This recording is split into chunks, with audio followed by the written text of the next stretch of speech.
Praise the Lord.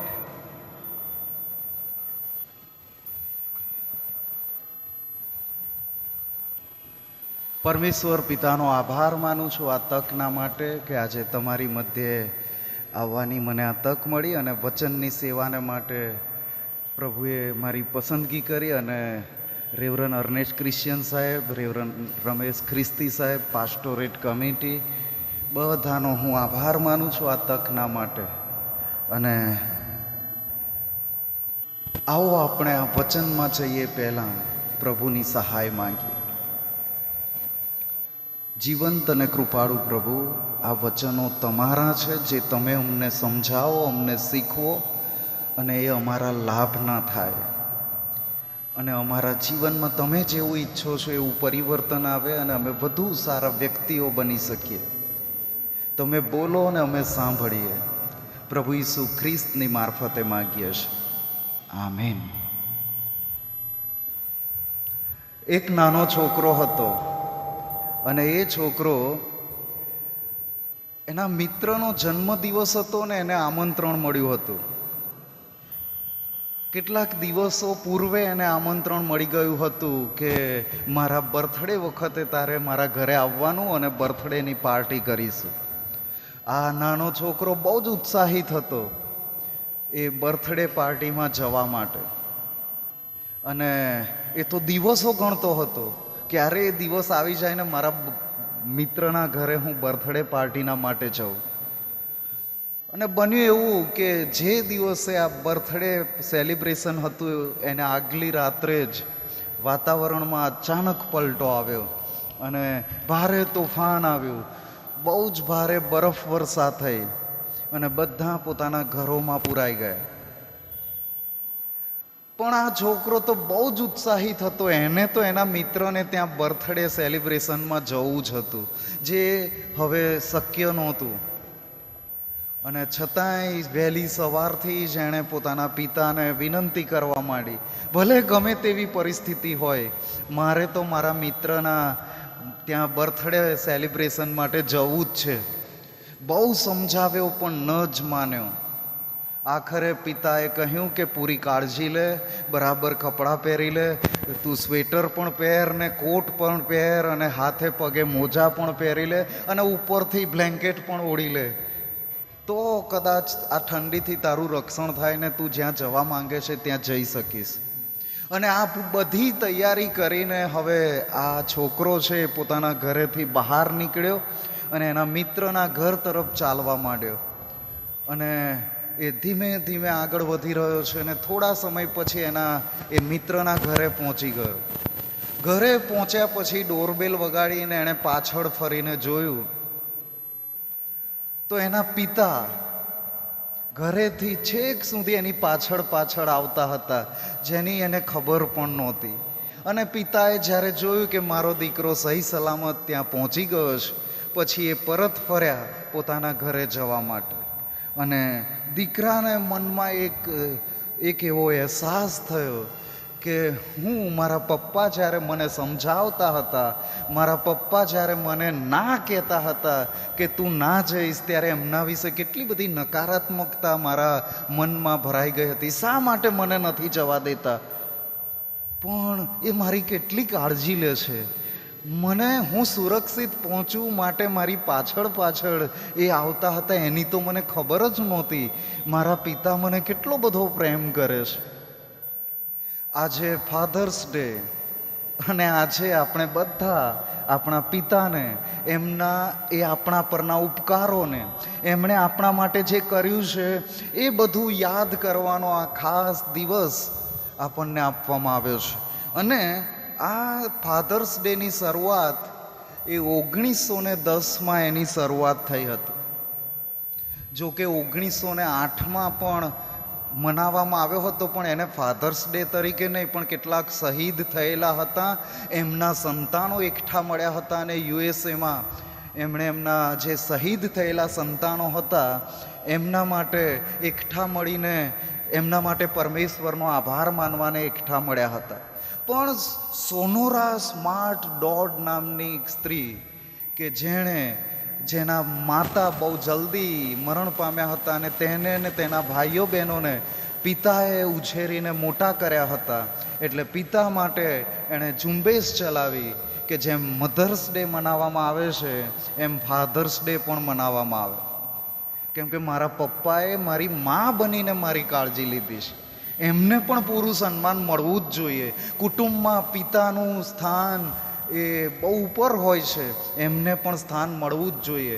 અને એ ઝુંબેશના કારણે 1910થી આ ફાધર્સ ડેની શરૂઆત થઈ અને 1924માં પ્રેસિડેન્ટ યુએસએના પ્રેસિડેન્ટ કેલ્વિન કુલીઝે એને નેશનલ ફાધર્સ ડે તરીકે જાહેર કર્યો અને ત્યારબાદ બીજા ઘણા બધા દેશોએ ફોલો કર્યું અને આજે લગભગ વિશ્વના બધા જ દેશોમાં ફાધર્સ ડે મનાવવામાં આવે છે. અને જૂનનો 3જો રવિવાર એ આપણે ફાધર્સ ડે તરીકે મનાવીએ છીએ.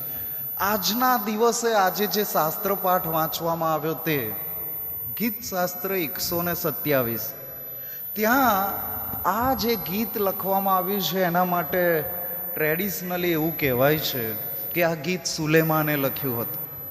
આ ગીત એ સુલેમાને લખ્યું હતું એવું કહેવામાં આવે છે. અને આ ગીત નાનું છે પણ એના 2 ભાગ છે. આ 127નું જે ગીત છે એના 2 ભાગ છે. પ્રથમ જે ભાગ છે ત્યાં આપણે જોઈએ છે કે આપણું આ જે રોજબરોજનું જીવન છે અને એને ટકાવી રાખવા માટેની જે બાબતો છે એના પર પરમેશ્વરનું પ્રભુત્વ છે. આપણા પરમેશ્વર એ સાર્વભૌમ પરમેશ્વર છે, એમની ઈચ્છા જ પૂરી થાય છે. અને એટલે જ બહુ જાણીતું સેન્ટેન્સ કે જો યહોવા ઘર ન બાંધે તો તેના બાંધનારાનો શ્રમ મિથ્યા છે. એટલે ઘર મકાન બાંધવાની વાત આપણે એમ માનીએ છીએ કે આ ઘર બાંધવું એ તો મારી મહેનત, મારી આવડત અને હું મારી રીતે બાંધું છું. પણ સુલેમાન જેવો સૌથી જ્ઞાની વ્યક્તિ, સુલેમાન જેવો બહુ જ ધનવાન વ્યક્તિ એ એમ કે છે કે જો યહોવા ઘર ન બાંધે તો તેના બાંધનારાનો શ્રમ મિથ્યા છે. સુલેમાન એના દિવસોમાં એના જેવો બીજો કોઈ નહોતો. અને સુલેમાને જેવા મહેલો બાંધ્યા હતા એવા બીજા કોઈએ નહોતા બાંધ્યા. એની પહેલાં પણ નહીં અને અત્યારે પણ કોઈ એવા બાંધી શકે એમ નથી. એ સુલેમાને જે મંદિર બાંધ્યું એવું મંદિર આજેય ઠેકાણું પડતું નથી કે કોઈ બાંધી શકે એવું ભવ્ય મંદિર. અને એ એમ કે છે કે જો યહોવા ઘર ન બાંધે તો તેના બાંધનારાનો શ્રમ મિથ્યા છે. બીજી જે બાબત અહીંયા પ્રથમ ભાગમાં જોવા મળે છે તે કે જો યહોવા નગરનું રક્ષણ ન કરે તો ચોકીદારનું જાગવું વ્યર્થ છે. બીજા અર્થમાં આપણું રક્ષણ કરનાર એ પણ પરમેશ્વર છે. ત્રીજી બાબત ત્યાં લખવામાં આવી છે કે આપણો જીવન નિર્વાહ વાલાઓ ઊંઘતા હોય તેમને પણ તે આપે છે. એટલે કે જીવન નિર્વાહ, એ જે જીવન નિર્વાહ એ પરમેશ્વર આપણો કરી રહ્યા છે. આ બાબત સુલેમાન એ જણાવી રહ્યા છે. અને પછી ત્યાં એનો એક ભાગ પૂરો થાય છે. આ પ્રથમ ભાગમાં પહેલી અને બીજી કલમ અને પછી ત્રીજી કલમથી આ 127માં ગીતનો બીજો ભાગ શરૂ થાય છે. અને બીજા ભાગમાં કૌટુંબિક જીવન વિશેનું શિક્ષણ ત્યાં આપણને જોવા મળે છે. સુલેમાન કૌટુંબિક જીવનની વાત કરે છે. સુલેમાન એમ કે છે કે મકાન બાંધવું, ઘર બાંધવું એ પણ યહોવા કરે છે અને મકાનને ઘર બનાવવું એ પણ પરમેશ્વરનું કામ છે. એ પણ પરમેશ્વરનું કામ છે. અને ત્રીજી કલમમાં જે શરૂઆત કરવામાં આવી છે કે બાળકો તો યહોવાનું આપેલું ધન છે, પેટના સંતાન તેમના તરફનું પ્રતિદાન છે. અહીંયા ગુજરાતીમાં આપણે જ્યારે વાંચીએ છીએ ત્યારે આપણને એમ માલુમ પડે છે કે યહોવાનું આપેલું ધન છે. પણ ઇંગ્લિશ બાઇબલમાં અને એમાંય ખાસ કરીને king James version, NIV, ESV અને કેટલાક બીજા જુદા જુદા વર્ઝનોમાં આ ધન શબ્દ જે ગુજરાતીમાં આપવામાં આવ્યો છે એની જગ્યા પર શબ્દ આપ્યો છે હેરિટેજ, એટલે કે વારસો. અને બાળકો એ યહોવાનો આપેલો વારસો છે, એમ એનો અર્થ થાય, એનું ભાષાંતર એ રીતે થાય. અને માટે આજે થીમ જે પસંદ કરવામાં આવી છે આજના દિવસના માટે, એલિમ મેથોડિસ્ટ ચર્ચના માટે, એ આ ગીતશાસ્ત્ર 127 અને એની 3જી કલમ, બાળકો તો યહોવાનું આપેલું ધન છે, પેટના સંતાન તેમના તરફનું પ્રતિદાન છે. અને જે બેનર બનાવવામાં આવ્યું એમાં પણ જે ઇંગ્લિશમાં જે કલમ લખી છે એમાં હેરિટેજ શબ્દ લખેલો છે. અને આપણે આજે આ જે વારસો જે છે એના વિશે કેટલીક બાબત આપણે આજે ફાધર્સ ડેના દિવસે જોવા માંગીએ છીએ. વારસો, વિલ, એ આપણે બધા સારી પેઠે સમજીએ છીએ કે બાપ દાદાની જે પ્રોપર્ટી છે, સંપત્તિ છે, એ એમના સંતાનોને, સીધી લાઈનમાં આવતા સંતાનોને એ પ્રાપ્ત થાય. અને આપણે બહુ સારી પેઠે સમજી શકીએ છીએ કે આ વારસો શું છે. એને વધારે કંઈ સમજાવવાની જરૂર નથી. પરંતુ આપણે જ્યારે પ્રભુના વચનો જોઈ રહ્યા છીએ ત્યારે પરમેશ્વરનું વચન આ વારસા વિશે શું કહે છે, અને ત્યારે આપણને માલુમ પડે છે કે આ બાઇબલના વચનોમાં પણ ધન સંપત્તિ એ સંતાનો પાસે આવે, બાપ દાદાની સંપત્તિ એ સંતાનોની પાસે આવે, એવી વ્યવસ્થા બહુ પ્રાચીન સમયથી ચાલતી આવે છે. પણ જ્યારે આપણે પ્રભુના વચનો તરફ આ વારસાની વાત જોઈએ છે ત્યારે એને બહુ ખાસ રીતે, અલગ રીતે દર્શાવવામાં આવે છે. આજે આપણે જાણી લેવાની જરૂર છે. અને એટલે જ એફેસીઓને પત્ર 1લો અધ્યાય અને એની 11મી કલમ, એફેસીઓને પત્ર 1લો અધ્યાય અને 11મી કલમ, જેમનામાં આપણે તેમનો વારસો નિમાયા અને જે પોતાની ઈચ્છાના સંકલ્પ પ્રમાણે સર્વ કરે છે, તેમના સંકલ્પ પ્રમાણે આપણે અગાઉથી નિર્મિત થયા હતા. વારસો એટલે ધન સંપત્તિ, અને એ ધન સંપત્તિ કે જેને આપણે કમાઈ શકતા નથી, એ ધન સંપત્તિને આપણે આપણી લાયકાતના કારણે આપણે મેળવી શકતા નથી, આપણા જ્ઞાન બુદ્ધિ ડાપણના કારણે આપણે મેળવી શકતા નથી, બીજી કોઈ પણ બાબતોથી આપણે મેળવી શકતા નથી.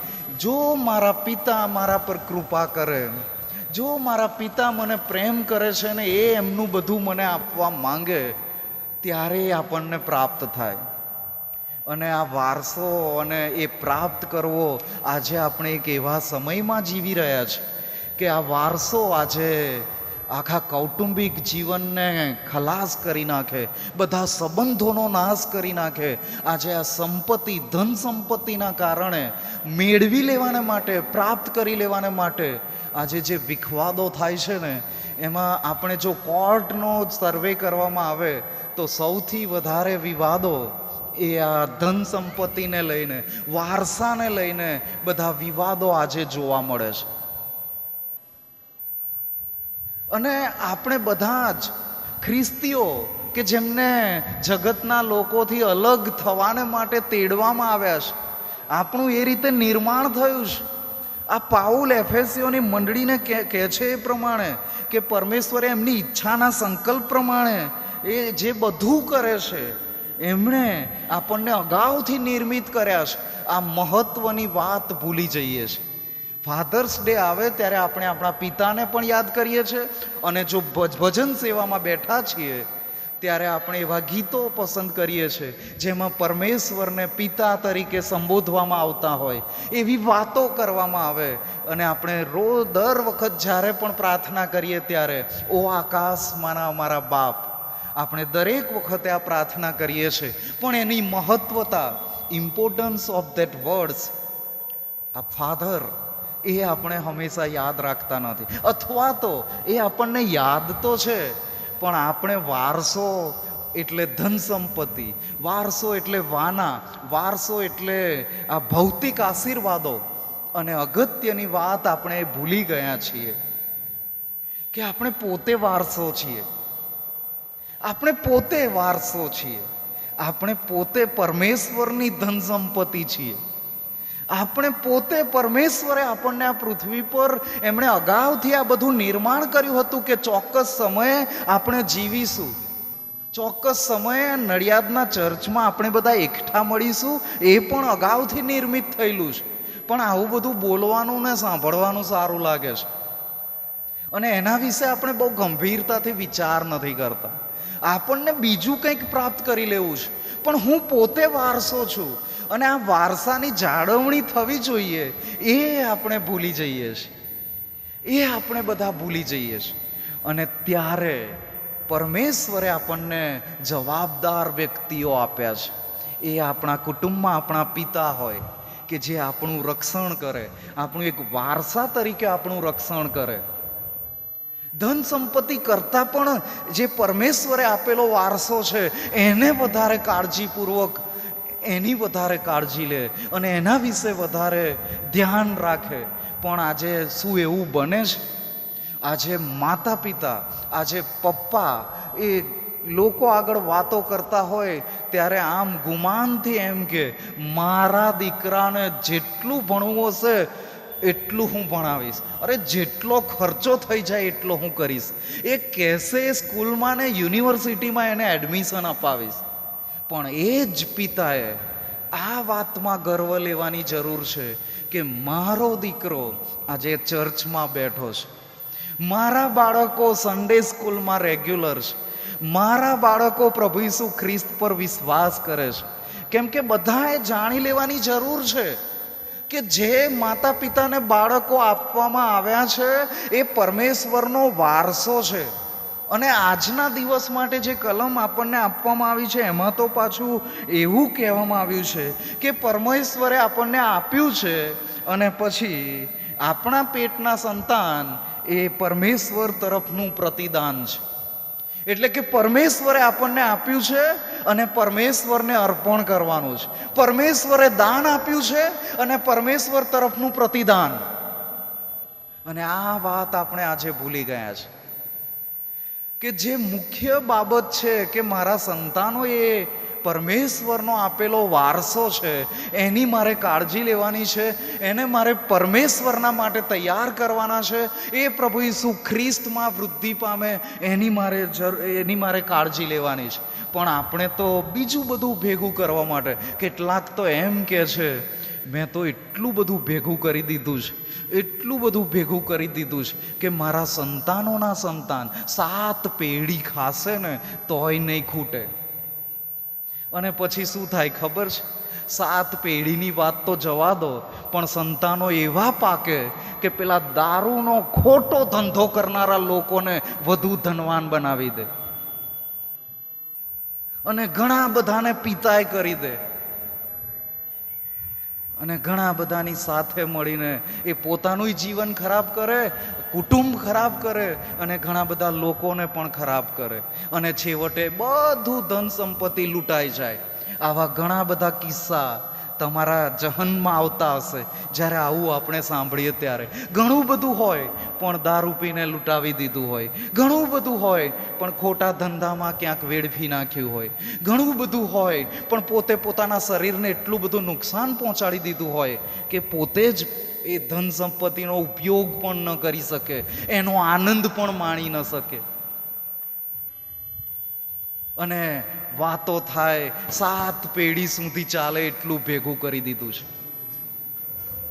અને માટે અહીં જે નીતિવચન 13 અને 22મી કલમમાં લખ્યું છે, નીતિવચન 13 અને 22મી કલમમાં લખ્યું છે, સારો માણસ પોતાના છોકરાના છોકરાને માટે વારસો મૂકી જાય છે અને પાપીનું ધન નેકીવાનને માટે ભરી મૂકવામાં આવે છે. પાપીનું ધન નેકીવાનને માટે ભરી મૂકવામાં આવે છે. અને આ જે ધન સંપત્તિની વાત છે અથવા વારસો આપવાની વાત છે, ત્યાં આ જે પોતાના દીકરાઓ માટે વ્યવસ્થા કરે છે એના માટે આ સુલેમાન એમ કહે છે કે સારો માણસ છે કે પોતાના સંતાનોનો પણ એ વિચાર કરે છે. પણ સાથે સાથે એ જે જણાવવા માંગે છે કે જો એ પાપથી અથવા તો ખોટા માર્ગે કમાયેલું છે તો એ કોઈક સારા માણસના માટે જ એ ભરી મૂકેલું હશે, કોઈક વાયા પણ એ સારા માણસને પહોંચશે. અને એમ કેટલીક ઘણી બધી બાબતો બાઇબલ આ વારસા માટે કહે છે કે ગીતશાસ્ત્ર 119 અને 111, મેં તમારા સાક્ષીઓને મારો સદાકાળનો વારસો માન્યા છે, કેમ કે તેઓ મારા હૃદયનો આનંદ છે. આ વારસો માનવાની જરૂર છે. કોને? પરમેશ્વરના વચનો. પરમેશ્વરે જે આપણને આપ્યું છે પ્રભુનું વચન, એ આપણો વારસો છે અને એ મારા હૃદયનો આનંદ છે. પણ આજે આપણને આનંદ આવે છે જગતના વાનાઓ અને ધન સંપત્તિ, અને જેને આપણે હેરિટેજ કહીએ છીએ, જેને મારે પોતે પણ વાપરવું છે ને મારા સંતાનોના માટે પણ મૂકી જવું છે, એ બધી બાબતો વિશે આપણે વધારે વિચારીએ છીએ. અને પાઉલ રોમની મંડળીને લખેલા પત્રમાં 8મા અધ્યાયની 17મી કલમમાં જે લખ્યું છે એના વિશે આપણે વિચાર કરતા નથી. ત્યાં એ પ્રમાણે લખ્યું છે, હવે જો છોકરા છીએ તો વારસ પણ છીએ, એટલે ઈશ્વરના વારસ છીએ અને ખ્રિસ્તની સાથે વારસાના ભાગીદાર છીએ. અહીંયા પાઉલ જે વાત કરે છે કે જો છોકરા છીએ તો વારસ પણ છીએ. હવે છોકરા કોણ છે? તો યોહાનની લખેલી સુવાર્તા 1લો અધ્યાય ને 12મી કલમ. પણ જેટલાએ તેનો અંગીકાર કર્યો, એટલે કે જેટલાએ તેના નામ પર વિશ્વાસ કર્યો, તેટલાને તેણે દેવના છોકરા થવાનો અધિકાર આપ્યો છે. અને જેઓ દેવના છોકરા છે તેઓ ઈશ્વરના વારસ છે અને ખ્રિસ્તની સાથે વારસાના ભાગીદાર છે. હવે જરા કલ્પના તો કરો કે જે સ્વર્ગમાં રસ્તા ચોખ્ખા સોનાના છે, જે મકાનો, મેન્શન્સ એટલે ભવ્ય મહેલો જે બનાવેલા છે, એની દિવાલો એ કિંમતી પથ્થરોથી, હીરા, માણેક, ઝવેરાતોથી બનાવેલી છે, જ્યાં કોઈ પણ પ્રકારની કોઈ ચિંતા જ નથી, જ્યાં કોઈ પણ પ્રકારની અછત નથી, જ્યાં આનંદ અને આનંદ છે, જે પરમેશ્વરનું સગડું છે, જે ખ્રિસ્ત કે જે રાજાઓનો રાજા અને પ્રભુઓનો પ્રભુ છે, એની સાથે જોડાવાનું છે, એના ટેબલ પર જમવાનું છે, એની સાથે રહેવાનું છે. અને આપણે જે થોડું ઘણું અહીં પૃથ્વી પર જે નાશવંત છે, જે ટકવાનું નથી, એને બાથો ભરીએ છીએ, એના વિશે વધારે વિચાર કરીએ છીએ, એના માટે વધારે સમય ફાળવીએ છીએ. અને જે અનંતકાળ ટકનાર વાના છે એના માટે આપણે બહુ ઓછામાં ઓછો સમય આપી રહ્યા છે. જે સદાકાળનું છે એના માટે આપણે વધુ સમય ફાળવવા માટે તૈયાર નથી. જે વારસો કદી જેનો અંત આવવાનો નથી એના માટે આપણે એટલા ચિંતિત નથી, કેમ કે આ જગતની ચિંતાઓ આપણને કોરી ખાય છે.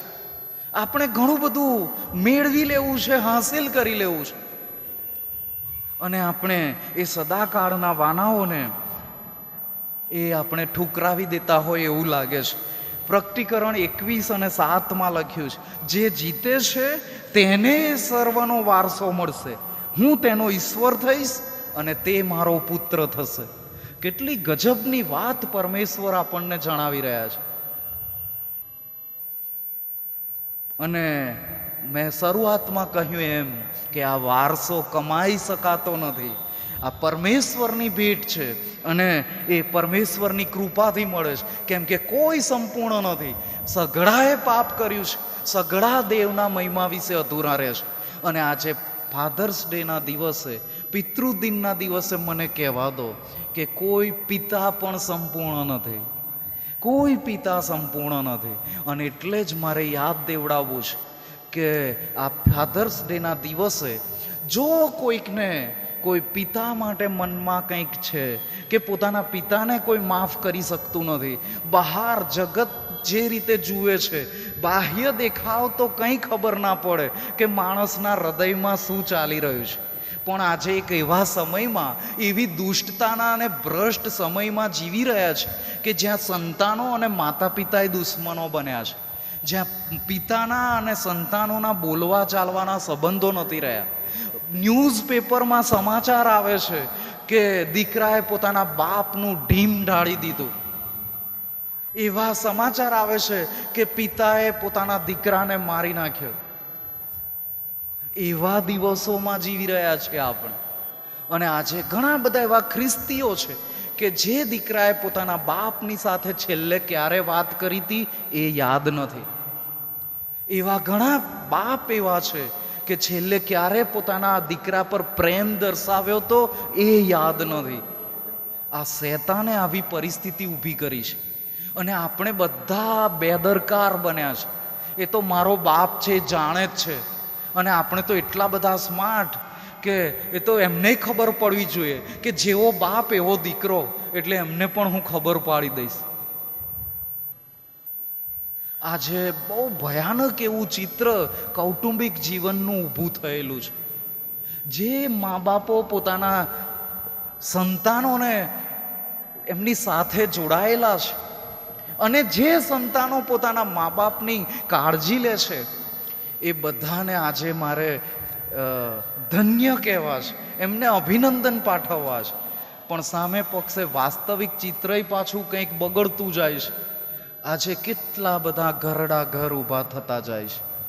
આજે કેટલી બધી જગ્યાએ વૃદ્ધાશ્રમો સ્થપાઈ રહ્યા છે અને તમે વૃદ્ધાશ્રમમાં મુલાકાત લો, વાત કરો. વેલ પેઇડ વૃદ્ધાશ્રમમાં, વડોદરાના એક વૃદ્ધાશ્રમમાં વાત હતી કે એક પિતાને પોતાના સંતાન છેક મુંબઈથી BMW કારમાં લઈને આવ્યા. તમને લોંગ ડ્રાઈવ પર લઈ જઈએ છીએ, તમને વડોદરામાં ઘણી બધી સારી જગ્યા પણ બતાવીએ, અને એમ કરીને લઈ આવ્યા. અને વડોદરાના એક વૃદ્ધાશ્રમમાં એમને એમ કહ્યું કે આ હોટેલ છે, આપણું ગેસ્ટ હાઉસ છે, અહીંયા થોડો સમય તમે આરામ કરો, હું મારું એક બિઝનેસનું કામ પતાવીને આવું. પછી એમનો દીકરો કદી પાછો આવ્યો નથી. એ જગ્યા ગેસ્ટ હાઉસ નહોતું, પણ એ વૃદ્ધાશ્રમ હતો. છળ કપટથી માતાને પિતાને વૃદ્ધાશ્રમમાં મૂકી દીધા. આજે આવી બધી ઘટનાઓ એટલી બધી વધી ગઈ છે. આ જગત મંડળી સામે મીટ માંડીને જોઈ રહ્યું છે. જગતના લોકોને કોણ સમજાવશે? જગતના લોકોને પરમેશ્વરની ઈચ્છા કોણ જણાવશે? જગતના લોકોને કોણ જણાવશે કે મારે તો જગતના તમામ લોકોને પ્રેમ કરવાનો છે, મારે તો પડોશીઓને પ્રેમ કરવાનો છે, મારે તો દુશ્મનોને પ્રેમ કરવાનો છે? અને આ જગતના લોકો પોતાના બાપને ધિક્કારે છે, પોતાના બાપનો નકાર કરે છે, પોતાના બાપ પર ત્રાસ ગુજારે છે, પોતાના બાપને પૂરતો ખોરાક આપતા નથી. આજે ઘણા બધા કુટુંબોમાં જગત સાથે સાથે જે નામધારી ખ્રિસ્તીઓ છે, જે એમના નામની પાછળ કદાચ ખ્રિસ્તી સરનેમ આવતી હોય, નામ કદાચ ક્રિશ્ચિયન હોય, પણ જે લોકો જગતના છે, એમના મા બાપ એવી ભયાનક પરિસ્થિતિમાં જીવે છે. ઘણા બધાની સાથે ઇન્ટરેક્શન થયું, વાતચીત થઈ, અંદરથી આત્મા ઉકળી ઉઠે, રડવું આવી જાય કે આ શું થઈ રહ્યું છે? આ જગતના લોકોને શું થઈ રહ્યું છે? જે પોતાના મા બાપને સાચવી શકતા નથી, એ શાની મોટી મોટી વાતો કરતા હશે? એ શાના મંડળીમાં આગેવાની આપતા હશે? હા, મા બાપ પણ સંપૂર્ણ નથી, એમની પણ ભૂલો થાય છે. પણ એનો અર્થ સાવ એવો તો નહીં કે બદલો લેવાનો, દુશ્મનાવટ પર ઉતરી આવવાનું, એમની કાળજી નહીં લેવાની. તો હું ખ્રિસ્તી સાનો? અરે ખ્રિસ્તી છોડો, હું માણસ સાનો? અને માટે જ ઘણી બધી વખત માતા પિતાથી ગંભીર ભૂલો થઈ જાય છે કે મા બાપને પણ પોતાના સંતાનો માફ ન કરી શકે. અને એટલે જ વારંવાર દોહરાવું છું કે પૃથ્વી પર એક પણ બાપ સંપૂર્ણ નથી. ઇવન બાઇબલમાં પણ બધા કેરેક્ટર્સ જોઈ લો. સૌથી પ્રથમ પુરુષ આદમ. આદમ પિતા તરીકે બહુ સારો હતો. એ આદમે જ એના બાળકોને, બંને સંતાનોને શીખવ્યું હતું પરમેશ્વરનું ભજન કરવાનું, પરમેશ્વરને અર્પણ ચડાવવાનું. સૌથી પહેલું અર્પણ તો પરમેશ્વરે પોતે ચડાવ્યું જ્યારે ઘેટાને મારીને એનો ચામડાના વસ્ત્રો આદમ હવાને પહેરાવે. એટલે આદમને થયું કે આપણે આ પ્રાણીને મારીને પરમેશ્વરનું ભજન કરવું જોઈએ. એટલે આ બધું આદમે એના દીકરાઓને શીખવ્યું. પણ પછી આપણે બધા જાણીએ છીએ કે એ જ આદમના કારણે આવી બધી પરિસ્થિતિમાં આ જગતમાં પાપ આજે પ્રવર્તમાન છે. પણ આપણને બધાને એ સ્વતંત્ર ઈચ્છા શક્તિ આપવામાં આવેલી છે કે મારી ઈચ્છાથી હું એ પાપનો માર્ગ, એ દુષ્ટતાનો માર્ગ છોડીને સર્વશક્તિમાન પરમેશ્વર જે મારા પિતા છે, પ્રભુ ઈસુ ખ્રિસ્ત પર વિશ્વાસ કરવાને કારણે એમને અનુસરું. અને જ્યારે હું એમને અનુસરું છું તો મારે તો દુશ્મનોને પણ પ્રેમ કરવાનો, મારે મારા પિતાની કાળજી લેવાની, મારે સંભાળવાના, મારે ભલા સમૃદ્ધિ બનવાનો. અને જગતના લોકો માટે બનવું એ પહેલાં મારા પોતાના માટે હું ભલો સમૃદ્ધિ બનું. આ મારા પર પ્રભુ એમના વચનોમાં મને આ શિક્ષણ આપે છે. અને માટે જે બાબતો આપણને બાળકોને જે શીખવવાની છે શીખવવી જોઈએ. જે યહૂદી લોકો બહુ ખંતથી કરે છે, જે પુનઃનિયમ 6 અને 7મી કલમમાં લખ્યું છે એ પ્રમાણે. અને આ પરમેશ્વરના રાજ્યનો પ્રચાર કરવાનો છે કે જ્યાં કોઈ પીડિત ના હોય, જ્યાં કોઈનું શોષણ ના થતું હોય, જ્યાં કોઈ વૃદ્ધ વ્યક્તિ ભૂખે મરતો ના હોય, જ્યાં કોઈ વૃદ્ધની જરૂરિયાત પૂરી પાડવામાં ન આવતી હોય, એવું ન બને. અને બધા આનંદથી પ્રેમથી જીવન વ્યતીત કરે. અને આ પરમેશ્વર એવું ઈચ્છે છે કે આપણે એ પિતાના અધિકાર હેઠળ આવીએ, આપણે બધા અને જગતના તમામ લોકો. આજે આપણી મંડળીઓના ઠેકાણા નથી. અને આ જગતને કોણ શીખવશે? જગતના લોકોને આ બધી વાતો કોણ શીખવશે? અને આ પરમેશ્વર જે વાતો જણાવે છે, જે લોકોને પરમેશ્વરે કૃપા આપી છે, જેઓને આ વારસો આપ્યો છે, જેઓને આ ભેટ આપી છે, જેઓને બાળકો રૂપી ધન આપ્યું છે, એ બધાના માટે ચેતવણી રૂપ બાબતો નિર્ગમન 20:5 અને 6ઠી કલમમાં લખ્યું છે. તું તેઓની આગળ ન નમ ને તેઓની સેવા ન કર, કેમ કે હું તારો ઈશ્વર યહોવા આસ્થાવાન ઈશ્વર છું. જેઓ મારો દ્વેષ કરે છે તેઓની 3-4 પેઢી સુધી પિતાઓના અન્યાયની શિક્ષા છોકરા પર લાવનાર, ને મારા પર જેઓ પ્રેમ કરે છે ને મારી આજ્ઞાઓ પાળે છે તેઓની 1000 પેઢીઓ પર દયા દર્શાવનાર છે. જો આપણે મૂર્તિની આગળ નમીએ છીએ, જો મૂર્તિની સેવા કરીએ છીએ, તો યહોવા એમ કહે છે હું આસ્થાવાન ઈશ્વર છું. અને જેઓ મારો દ્વેષ કરે છે તેઓની 3-4 પેઢી સુધી હું બદલો વાળનાર, એ શિક્ષા લાવનાર પરમેશ્વર છું. અને આપણે કેટલી કાળજી રાખવી જોઈએ કે મારા કોઈ કૃત્યના કારણે મારા બાળકો પર પરમેશ્વરની શિક્ષા ન આવી પડે. હું આજે ઘણા બધા કહેશે અમે તો મૂર્તિ પૂજા નથી કરતા, પણ જેઓ ધન સંપત્તિને પરમેશ્વર કરતાં વધારે મહત્વ આપે છે એ બધા મૂર્તિ પૂજાના પાપમાં પડેલા છે. એ બધા ધન સંપત્તિની સેવા કરી રહ્યા છે, એ બધા પરમેશ્વરનો દ્વેષ કરી રહ્યા છે. અહીં પરમેશ્વર એવું નથી કહેતા કે આ ધનવાન હોવું એ ગુનો છે. ધનવાન તો બધા થાય, એ પરમેશ્વરનો આશીર્વાદ છે. પણ એ ધન સંપત્તિ પરમેશ્વર કરતાં ઉપર ન હોવી જોઈએ. પરમેશ્વરનું સ્થાન ધન સંપત્તિ કરતાં પણ ઉપર હોવું જોઈએ. એ અહીંયા આપણને જણાવવામાં આવ્યું છે. 3-4 પેઢી સુધી શિક્ષા કરનાર. અને દયાળુ કેવા છે? 1000 પેઢી સુધી દયા દર્શાવનાર. કેવા ભલા પરમેશ્વર છે, એમના કેવા ગુણ લક્ષણો છે. અને આ પરમેશ્વર પિતા છે, એના જેવા આપણે બધા બનીએ. અને એ રીતે આપણે જીવનમાં આગળ વધીએ. આગળ જતાં ગણનામાં પણ એ વાત પછી દર્શાવવામાં આવે. ગણના 14 અને 18. યહોવા મંદરોષી તથા પુષ્કળ દયાળુ, અન્યાય તથા ઉલ્લંઘનની ક્ષમા કરનાર, તથા દોષિતને નિર્દોષ કોઈ પણ પ્રકારે નહીં ઠરાવનાર, પિતાના અન્યાયનો બદલો 3જી તથા 4થી પેઢીના છોકરા પાસેથી લેનાર છે. હવે આ શબ્દો ધ્યાનથી સાંભળજો. આ શબ્દો ધ્યાનથી સાંભળજો. અન્યાય તથા ઉલ્લંઘનની ક્ષમા કરનાર. પ્રભુ ક્ષમા કરે છે, પ્રભુ માફ કરે છે, પણ આગળ જે લખ્યું છે તે દોષિતને નિર્દોષ કોઈ પણ પ્રકારે નહીં ઠરાવનાર. દોષિતને કોઈ પણ પ્રકારે નિર્દોષ નહીં ઠરાવનાર. આ શબ્દોને સમજો. આજે શું ચાલી રહ્યું છે મંડળીમાં? આજે ઘણી બધી એવી દોષ આ મંડળી પર લાગી રહ્યા છે. ઘણી બધી એવી બાબતો છે કે જ્યાં આપણને સીધે સીધું માલુમ પડે છે કે આ ખોટું થઈ રહ્યું છે.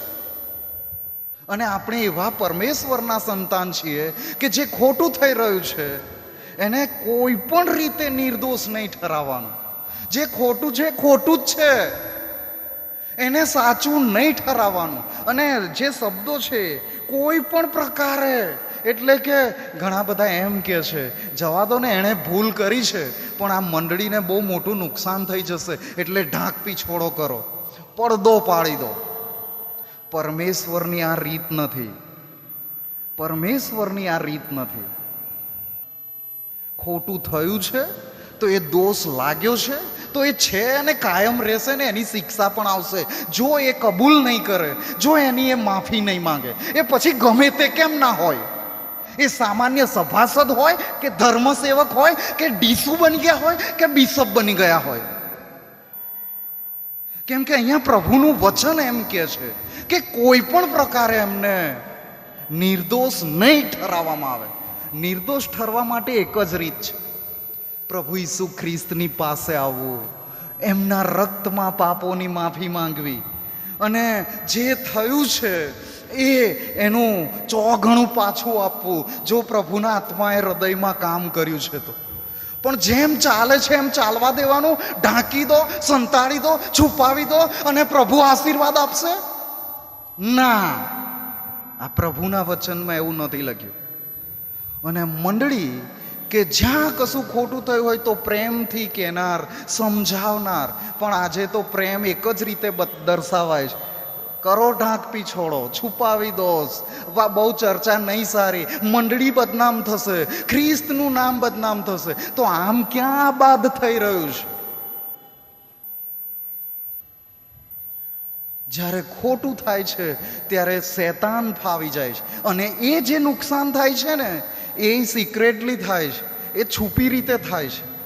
ઘણા બધા મંડળીથી બહાર જતા રહે, ઘણા બધા અહીં હાજર હોય પણ આપણે તો બસ વર્ષોથી જે ખ્રિસ્તી જે બીબાઢાળ જીવન છે એમાંથી મારે કંઈ પરિવર્તન ન જોઈએ. જેમ ચાલે છે એમ ચાલવા દો, જેમ ચાલે છે એમ ચાલવા દો.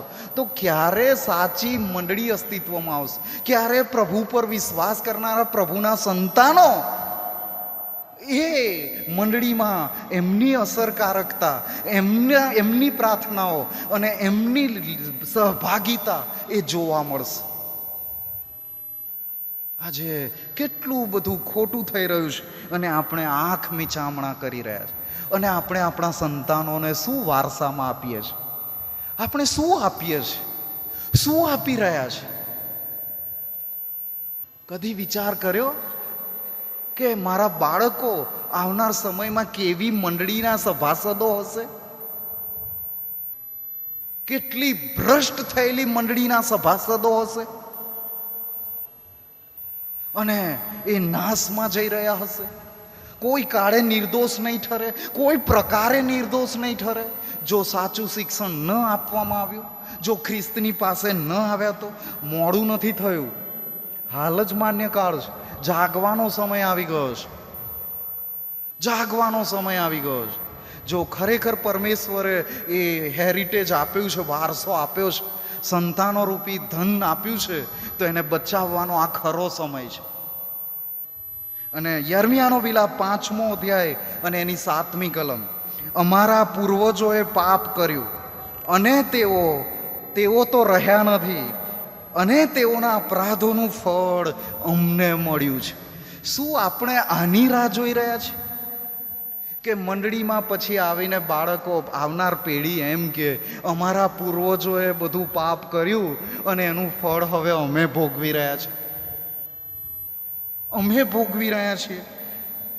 અને આ બાઇબલના વચનોથી એ બાબત તો આપણને માલુમ પડે છે. પરમેશ્વરની શિક્ષા પણ પેઢી દર પેઢી ઉતરી આવે છે.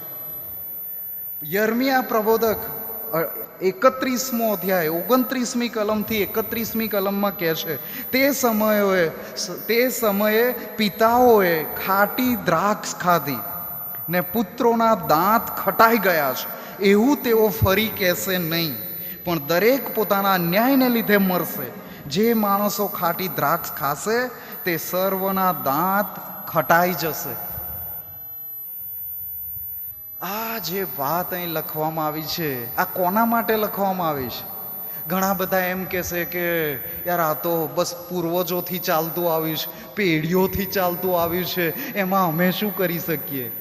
તો આ વાત એવા લોકો માટે લખવામાં આવી છે કે જેમણે ખાટી દ્રાક્ષો ખાધી, એમણે ખાધીને એમનું જે થયું એ, પણ મારું સારું ત્યારે થશે કે હું ખ્રિસ્તનો અંગીકાર કરું, હું ખ્રિસ્ત પર વિશ્વાસ કરું, હું ખ્રિસ્તને જીવન સોંપી દઉં. અને પછી એ પેઢી દર પેઢી ઉતરી આવતી શિક્ષા, પેઢી દર પેઢી ઉતરી આવતો સાપ, એ દૂર કરવામાં આવશે. કેમ કે પ્રભુ ઈસુ ખ્રિસ્તના રક્તમાં ફક્ત પાપોની માફી છે એટલું જ નહીં, પણ પ્રભુ ઈસુ ખ્રિસ્તના રક્તમાં સઘળા શ્રાપ દૂર થાય છે. પ્રભુ ઈસુ ખ્રિસ્તના રક્તમાં બધી શિક્ષા દૂર થાય છે. ત્રીજી ચોથી પેઢી સુધી ઉતરી આવતી શિક્ષા દૂર થાય છે. પ્રભુ ઈસુ ખ્રિસ્ત પર વિશ્વાસ કરવાથી બધું નવું થાય છે, બધું નવું થાય છે. અને એની અસરો એ જતી રહેતી હોય છે. હજકીએલ 18, હજકીએલ પ્રબોધકનું પુસ્તક 18મો અધ્યાય 2જી કલમથી આગળ જે લખ્યું છે એ આપણે જોઈએ. અને ત્યાં લખ્યું છે કે તમે શા કારણથી ઇઝરાયલ દેશ વિશે આ કહેવત વાપરો છો કે પિતાઓએ ખાટી દ્રાક્ષો ખાધી છે ને પુત્રોના દાંત ખટાઈ ગયા છે? પ્રભુ યહોવા કહે છે કે મારા જીવના સમ હવે પછી ઇઝરાયલમાં તમને આ કહેવતનો ઉપયોગ કરવાનો પ્રસંગ આવશે નહીં. જુઓ, સર્વ જીવો મારામાં જ, જેમ પિતાનો જીવ તેમજ પુત્રનો જીવ પણ મારો જ. જે જીવ પાપ કરશે તે માર્યો જશે. આ પરમેશ્વરે આ વચન આપ્યું અને આ વચન પ્રભુ ઈસુ ખ્રિસ્તમાં પરિપૂર્ણ થયું. આ વચન પ્રભુ ઈસુ ખ્રિસ્તમાં પરિપૂર્ણ થયું. અને આ વચન એ લોકો જ દાવો કરી શકે જે લોકો ખ્રિસ્તમાં નવી ઉત્પત્તિ છે, જેઓએ પ્રભુ ઈસુ ખ્રિસ્ત પર વિશ્વાસ કર્યો છે. અન્યથા જૂના કરારના વચનો એમના જીવનમાં એઝ ઇટ ઇઝ કાયમ રહેશે, એની અસરો એ રીતે રહેશે. કેમ કે જે બધી અસરો, પાપની અસરો, પાપનો શ્રાપ, પાપની શિક્ષા એમનામાંથી દૂર થાય છે જેઓ ખ્રિસ્તની છત્રછાયા હેઠળ આવ્યા છે, જેઓ પરમેશ્વરના સંતાન બન્યા છે. બધા માટે નહીં, ખ્રિસ્તી ટોળામાં સામેલ થઈ જવાથી એમ નહીં થાય. એ શ્રાપ અને શિક્ષા એમની જ હશે જે ખ્રિસ્ત પર વિશ્વાસ કરે છે અને પરમેશ્વર પિતા સાથે એક ખાસ સંબંધમાં જોડાઈ જાય છે. અને માટે આજે પરમેશ્વરનું વચન આપણી પાસે આવ્યું છે કે જો કદાચ મને, અને આપણે બધા સારી પેઠે જાણીએ છીએ કે આપણા બાપ દાદાઓ મૂર્તિ પૂજકો હતા અને એમાંથી પ્રભુ આપણને લાવ્યા. અને માટે બધી જે વર્ષોની અસરો હોય એ પેઢી દર પેઢી ક્યાંક ને ક્યાંક તો રિવીલ થઈ જ જાય.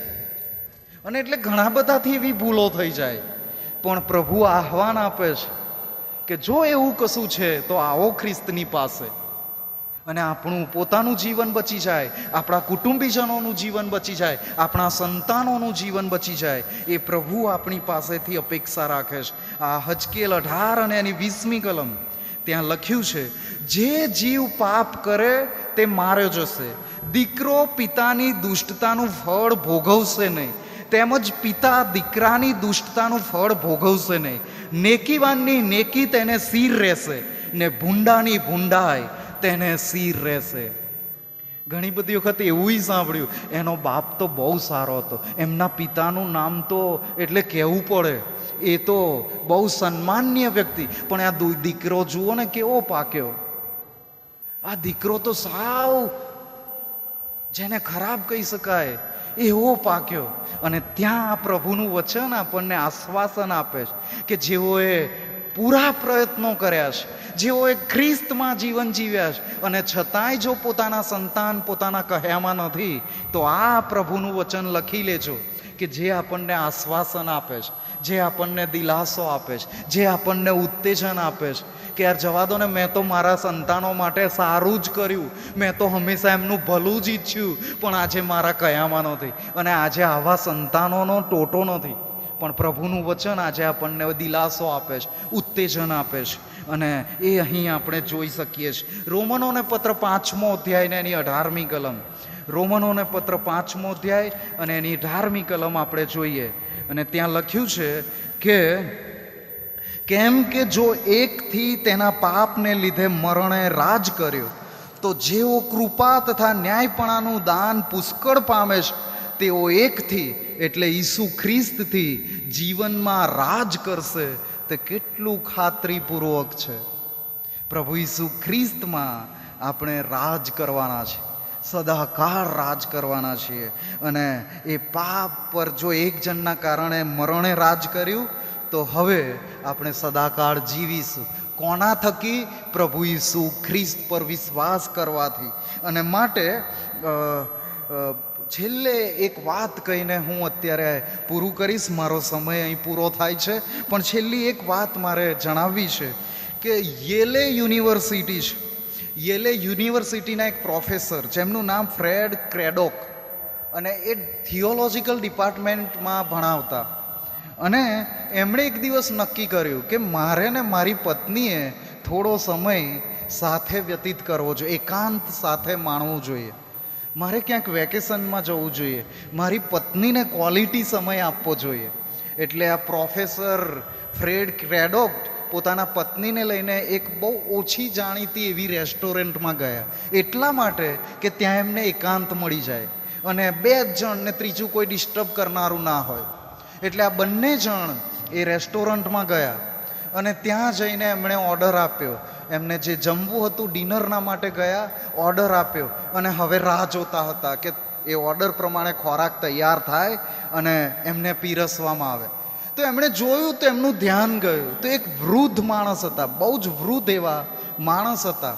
એ માણસ એ રેસ્ટોરન્ટમાં જેટલા પણ ટેબલ પર લોકો બેઠેલા હતા એમની પાસે જાય, થોડી વાતો કરે અને પછી બીજા ટેબલ પર બીજા કોઈ લોકો પાસે જાય, એમની સાથે વાતો કરે. એમ કરતાં કરતાં વૃદ્ધ બધા ટેબલો પર બધાની સાથે વાત કરતા હતા. આ પ્રોફેસર ક્રેડોક એમ કે છે, હવે આ વૃદ્ધ માણસ આપણા ટેબલ પર ના આવે તો સારું. નહીં તો આપણે ક્વોલિટી સમય એકબીજા સાથે વિતાવવા આવ્યા છીએ અને આ માણસ એ પછી એની બધી ગાથા કરશે, એ બધી લપજપ કરશે. એટલે આપણા ટેબલ પર ના આવે તો સારું. પણ આવું કીધું ને થોડી જ વારમાં એ વૃદ્ધ તો એમના ટેબલ પર આવી ગયા અને એમની પાસે બેસીને પહેલો જ પ્રશ્ન કર્યો, ક્યાંથી તમે આવ્યા? કહ્યું કે અમે ઓક્લોહામાથી આવ્યા છે. તમે શું કરો છો? એટલે જવાબ આપ્યો કે હું તો જે પાસ્ટર્સ બનવા માટે, જે લોકો પ્રીચર્સ બનવા માટે જે લોકો કોલેજમાં આવે છે એમને હું શીખવું છું. હું થિયોલોજીકલ કોલેજમાં પ્રોફેસર છું. એટલે પછી વૃદ્ધ માણસે કહ્યું કે જે ઉપદેશ કરનારા છે એમને શીખવનારા તમે, એટલે તમને આ બધા દ્રષ્ટાંતો અને વાર્તાઓ તો તમારી પાસે ઘણી બધી હશે, પણ મારી એક વાર્તા સાંભળો. એટલે આ પ્રોફેસરને થયું હવે આ પાછો શું એની નવી વાત કરશે. અને પછી આ માણસે એની વાત કહેવાની શરૂઆત કરી અને એણે વાત કરતાં એમ કહ્યું કે એક છોકરો હતો જેનો જન્મ થયો ત્યારે એની માતા સિંગલ મધર હતી, એટલે કે એનું લગ્ન થયું નહોતું અને છતાંય બાળક જન્મ્યું. અને જેનું એ બાળક હતું એ પાછો ક્યાંય રફુ ચક્કર થઈ ગયો, શોધેય જડે નહીં. અને અમેરિકામાં આવું બધું બહુ ચાલે છે. એટલે બાપ વગરનો દીકરો. પણ એ દીકરો જ્યારે મોટો થતો ગયો, હજુ તો નાનો છે, જુવાન છે, પણ જે હોય એને ચીડવવા માટે એમ કે તારો બાપ કોણ છે, તારો બાપ કોણ છે. એટલે જ્યાં જાય ત્યાં બધા લોકો એને ચીડવે, ઘણા બધા લોકો ચીડવે. એટલે બહુ દુઃખી રહે, હતાશ રહે અને એવી રીતે એ હંમેશા બહુ જ દુઃખી રહેતો. અને ક્યારેક ચર્ચમાં પણ આવી જાય અને ત્યાં પણ આવે ત્યારે કોઈની જોડે વાત ન કરે, ગુમસુમ બેસી રહે અને મોટે ભાગે ઊંઘી જાય. એટલે એ એક દિવસ રવિવારે ભજન સેવામાં ગયો. પાળક સાહેબ ત્યાં નવા આવ્યા હતા અને સંદેશો આપ્યો ને પેલો બેઠો ઘસઘસાટ ઊંઘતો હતો.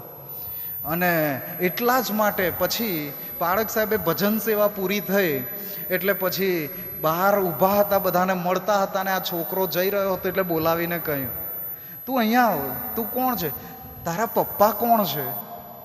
એટલે તરત જ આ છોકરાને ફરીથી હર્ટ થયું, એને બહુ દુઃખ થઈ આવ્યું કે યાર સામાન્ય લોકો બધા મને ચીડવે છે એ તો બરાબર, પણ આ પાળક સાહેબે તો આવું ના કરવું જોઈએ.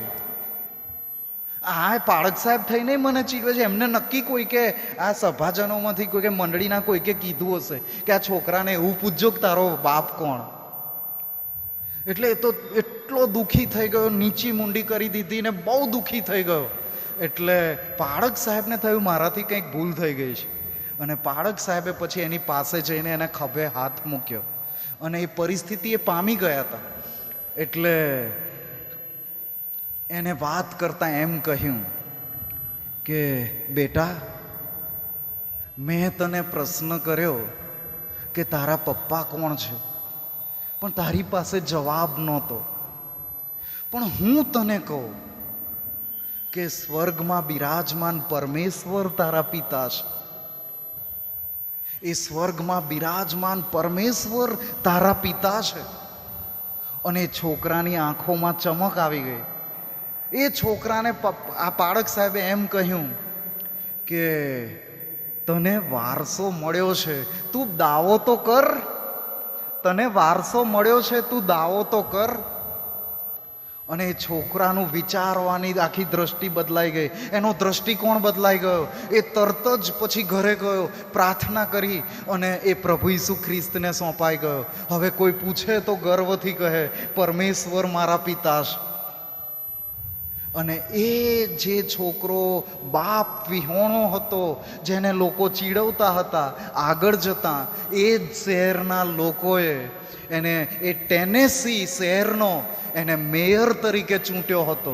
અને એનું નામ હતું બેન હૂપર. બેન હૂપર નામનો એ બાપ વગરનો, એ જેને સામાન્ય ભાષામાં જગતના લોકો એમ કે નાજાયજ ઓલાદ, પણ એ શહેરના લોકોએ એને શહેરનો મેયર તરીકે એને ચૂંટી કાઢ્યો. અને બહુ શ્રેષ્ઠ મેયરોમાં એના નામની ગણના થવા લાગી. આવું કંઈક પરમેશ્વર આપણને બધાને આપવા માંગે છે, આશીર્વાદ આપવા માંગે છે, જીવન આપવા માંગે છે. અને એવી ખાતરી આપવા માંગે છે કે જો કોઈ વ્યક્તિ નિષ્ફળ ગયું છે, જો કોઈના માટે પોતાનો દીકરો નિષ્ફળ ગયો છે, તો પિતા તરીકે એ વ્યક્તિ નિષ્ફળ નથી ગયા. પરમેશ્વર પોતે એમની યોજનામાં એવા લોકોને મોકલ્યા છે. જો કોઈને એમ લાગે કે મારા બાપ નિષ્ફળ ગયા છે, તો એ લોકો પણ નક્કી જાણજો કે બાપ નિષ્ફળ નથી ગયા. એ પરમેશ્વરની યોજના હતી. એમની યોજનામાં એ બધું આવી પડ્યું છે કે હું વધુ મેચ્યોર બનું, હું વધુ સહનશીલ બનું અને હું ઘણા બધાના માટે ઉદાહરણરૂપ બનું. ઘણી બધી વાતો છે જે મારે પિતાઓને કહેવી છે, પણ એ આપણે સેમિનારના સમયમાં જોઈશું. અને અત્યારે આપણે થોડો સમય શાંત રહીએ અને પ્રભુ પાસે નમી જઈએ અને પ્રભુ પાસે માંગીએ. જેઓ પોતાને સંતાન તરીકે જુએ, બધા કોઈકના ને કોઈકના સંતાન છે. જો કોઈકની એવી બાબત છે કે હજી હૃદયમાંથી દૂર કરી શક્યા નથી, અત્યારે જ પ્રભુ પાસે માફી માંગો કે મેં મારા બાપને માફ નથી કર્યો, મેં મારા પોતાના કુટુંબીજનને, મારા સ્વજનને માફ નથી કર્યો. ઓ પ્રભુ, આ મારા વલણને તમે માફ કરી દો, મને નવો કરો, મને નવું હૃદય આપો. જો કોઈ બાપને હું નિષ્ફળ ગયો, તો એ લોકો પણ પ્રભુ ઈસુ ખ્રિસ્તની પાસે આવીને માંગે કે ઓ પ્રભુ, મને એમ લાગે છે કે હું નિષ્ફળ ગયો, પણ પ્રભુ તમે સહાય કરો, તમે મદદ કરો. અને જો હૃદયના ઊંડાણથી, બધાના હૃદયમાંથી આ પ્રાર્થના નીકળશે ને, તો જ આ ફાધર્સ ડે મનાવ્યો એ લેખે લાગશે, એ અર્થપૂર્ણ બની રહેશે. થોડી પળો આપણે શાંત રહીએ અને રેવરન અર્નેસ્ટ ક્રિશ્ચિયન સાહેબ પ્રાર્થના કરાવશે.